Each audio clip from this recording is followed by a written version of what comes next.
Hey guys, Chad Hoover, Kayak Bassin TV. I'm going to talk to you today about setting your reels up with braided line. You know, it seems like one of the most basic things out there, but there's a couple of ways to do it. I'm going to show you how I do it to allow you to dial your reels in for precision casting and also save you money in the long run by flipping your braid and getting more life out of it. All right guys, so I'm going to show you how to tie this knot, and to do it for demonstration purposes, I'm going to use an oversized line. We call this an arbor knot in the fishing world, and the reason is simple. We just rename everything to make it sound more technical than it is. It's simply an overhand knot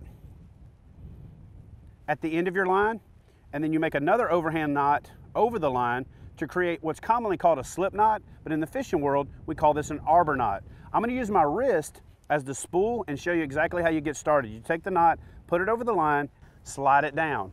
Now, here's where my setup differs from everybody else. In a standard fishing reel, if I just tie a simple arbor knot, this knot is going to spin around and around the reel, and I'm never going to be able to tighten up the line. So here's my trick. I simply take a half hitch and go over the reel. With the spool removed from the reel, I do that on both sides, which creates a clinch knot and keeps the braid from spinning. So let's show you how to do it on the reel.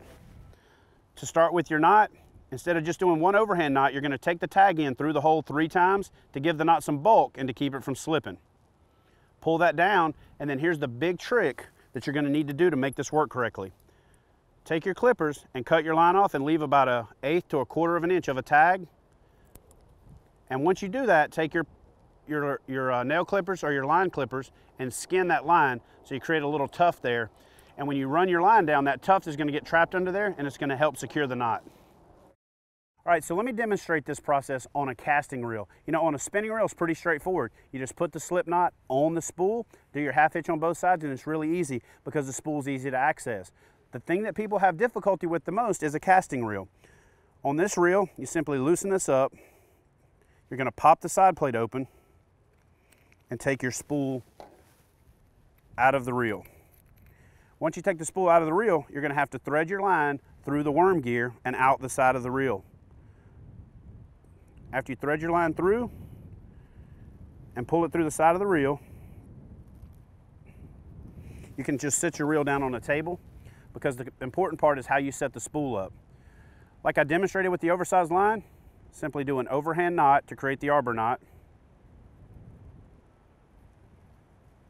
and then pull your slack out of your tag end. Place this over the spool and cinch it down. So most of your modern casting reels have a slope inside the casting reel spool that allows the line to stack properly. So now that you've got your arbor knot tied, simply do a half hitch and come around one side of the spool and pull it down. Now, at this point, my line is still going to spin around and around the spool, so if this is all I did and I tried to reel the line onto my spool, it's not going to go anywhere. So the trick is to go on the opposite side, do another slip knot, then back to the other side and do a slip knot. And you're going to do a total of 2 half hitches on each side. Once I've completed that, I'm going to take all the slack out by gripping the spool and working it back and forth until I feel it not slipping anymore. Once I've worked all that slack out, I can pull that. No matter how hard I pull it, it's not turning. So now you've created a clinch knot.